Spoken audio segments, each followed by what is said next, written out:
So kind of one thing led to another. We were never really able to get anything going. So in meeting with Jordan and Nikki and just kind of the CEL cohort, we kind of shifted directions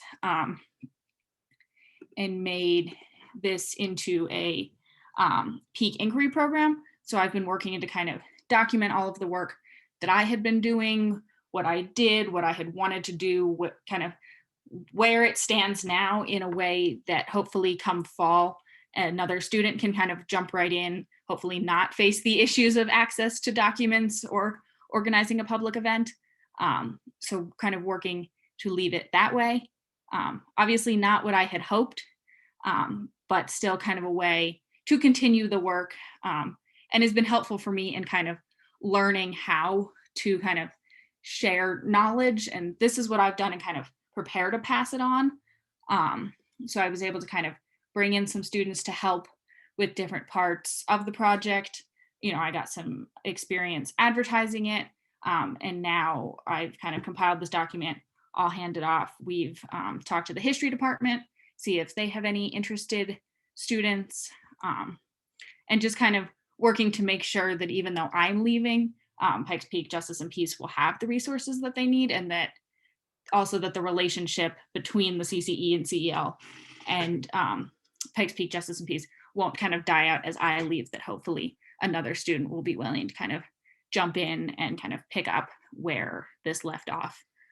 And then I just kind of want to thank everyone who has helped me here. Victoria and Gabriel with Pikes Peak Justice and Peace, Jordan and Nikki at the CCE, who've been wonderful throughout this whole process with all of my emails. I don't know what's happening.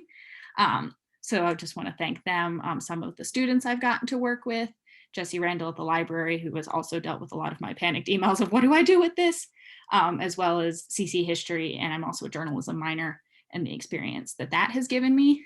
And a little bit more on kind of what I learned. So obviously I didn't really get to do the actual exploration project of kind of delving into Pikes Peak Justice and Peace's history. But just even in kind of going through that first step of archival research, in learning how to kind of just, here's a pile of documents, here's how you go through them. So that's definitely knowledge that I appreciate, I treasure, and that, you know, I hope to kind of be able to apply in another situation, as well as kind of convey to the next student who takes on this project, in this is what we did, how they can kind of get there. And hopefully I've left it in a way that is easy enough to kind of pick up, and not kind of miss a beat once things go back to whatever, you know, we consider to be normal again.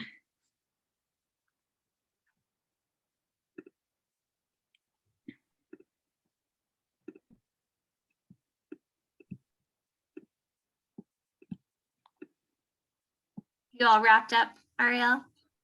I think so. I know I'm supposed to allow some time for questions. I don't know where we stand on timing, so if anyone wants to jump in. Well, you definitely go ahead and finish up your piece and your story, and then we'll just, whatever time we have left, I think would be great for us to be able to discuss and chat with you. Mm-hmm. I know I've been jumping around on the slides, so I can kind of go back and kind of go in order here.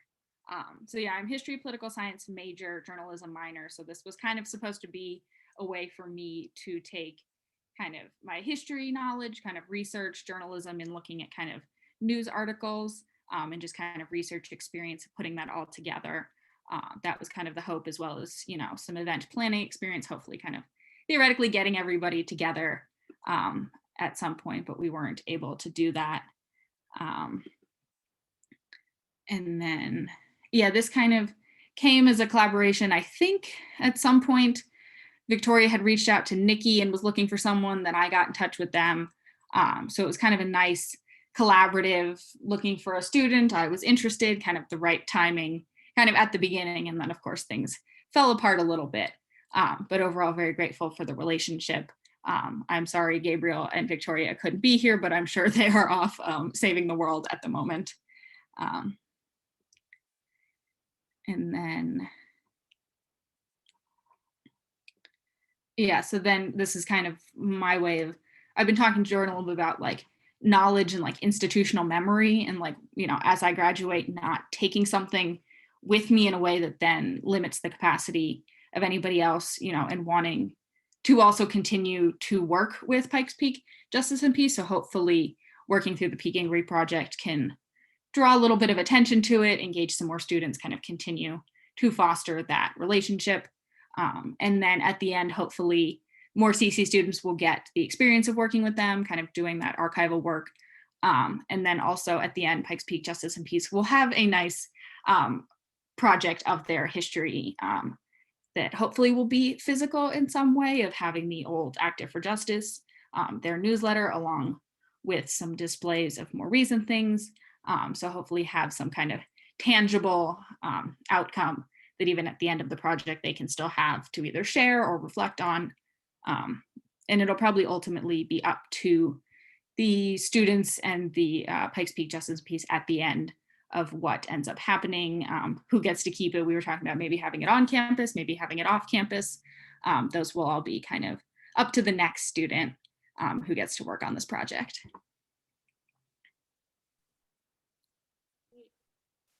Can we all give Arielle a little round of applause? Thank you so much for sharing more about your work and what you've been able to do over the last, 4 years. We'd love just to like this is just an informal discussion space for folks to be able to respond and to ask questions of Arielle, to reflect on her last 4 years or what's coming next for her. So what questions do you all have for her?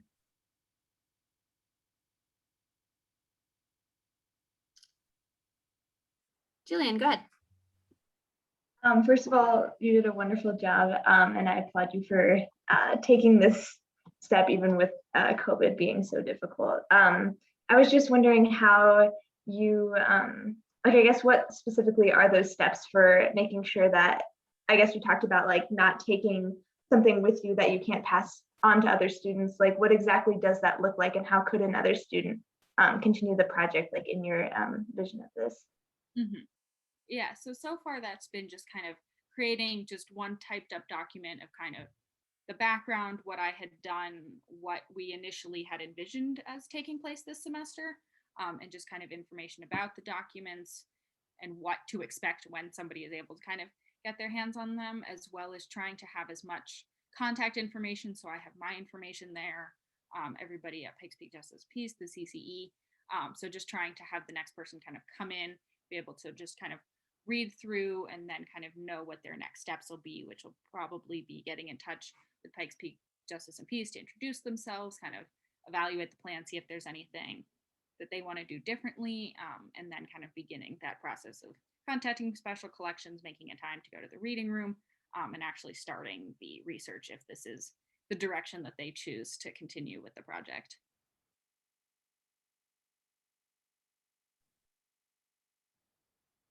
Arielle, I'm curious if you could reflect on what drew you to working with Pikes Peak Peace of Justice in the first place? And if you had to give sort of advice on like, why this organization, why should other people get involved with them, what would you say? Mm-hmm. Yeah, so I knew that they were kind of looking for some help. So that was definitely, I knew that there was a space that I could possibly fill. And just kind of the way that when I was working with Victoria Stone, that she was very much like, let us know what you want to do. She was just like, we'll give you the documents. We don't know what to do with them, help us. So it definitely gave me a lot of kind of freedom to kind of work with something and not just be like told what to do. And it also just kind of worked out well that as a history political science major, like, the history of an organization kind of was interesting to me. And then also the ability to kind of use my history knowledge, use kind of the resources, special collections at CC to help a local organization, and try to share their message. Also kind of combining my journalism background of wanting to kind of share things with other people.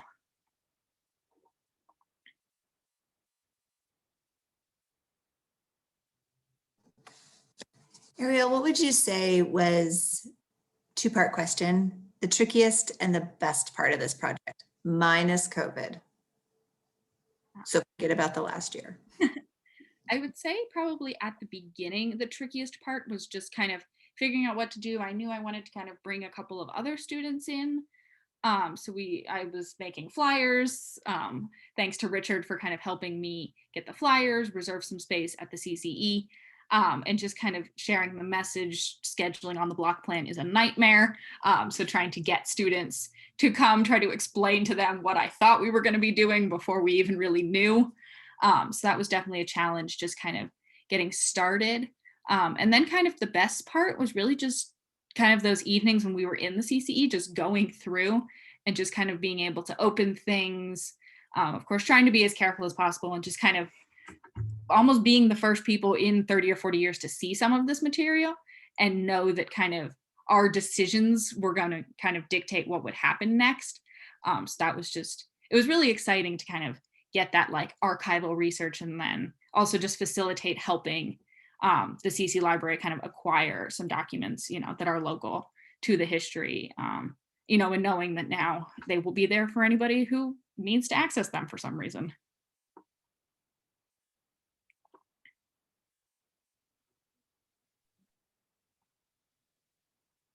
This is the worst question to ask of you your senior year, and everybody's probably asking, but what is next for you? Are you in what ways are you taking your history major or your journalism or your interest in community engagement and moving off into the world? What are you going to do?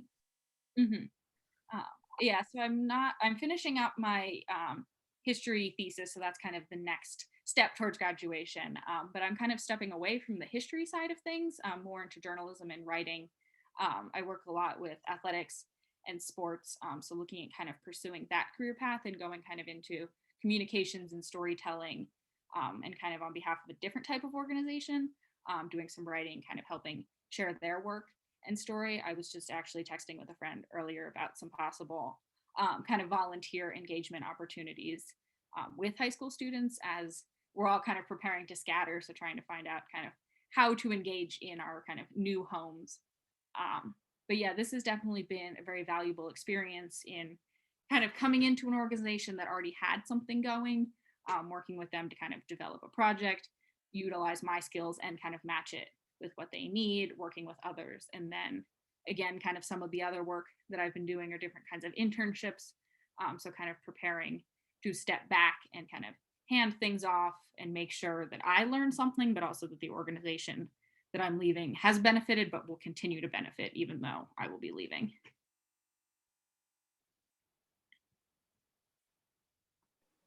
Yeah.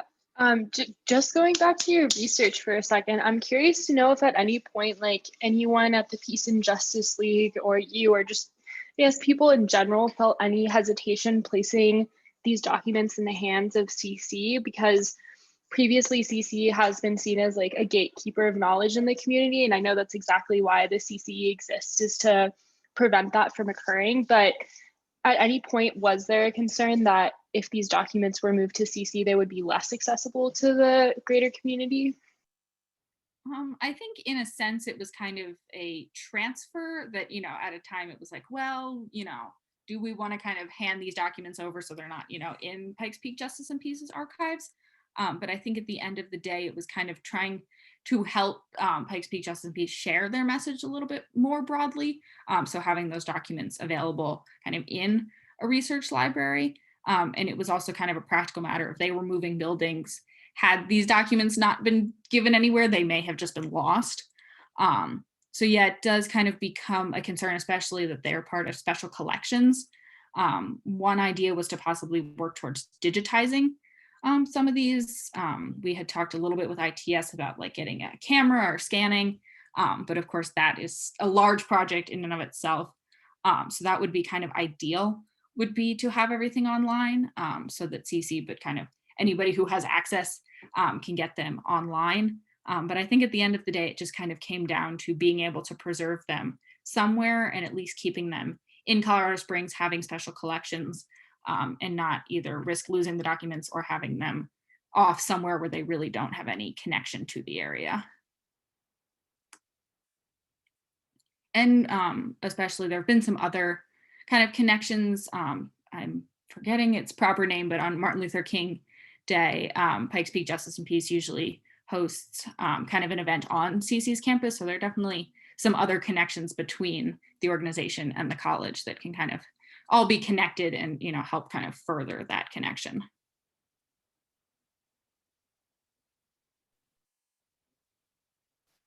I know you didn't get super far in like analyzing the documents, but I'm wondering if you, from what you were able to do before the pandemic, like what you noticed. Like, were there any interesting findings of the types of things that they had or the types of things that they were talking about? It was kind of interesting. There was definitely, like in the very early 2000s, kind of like an anti-war movement.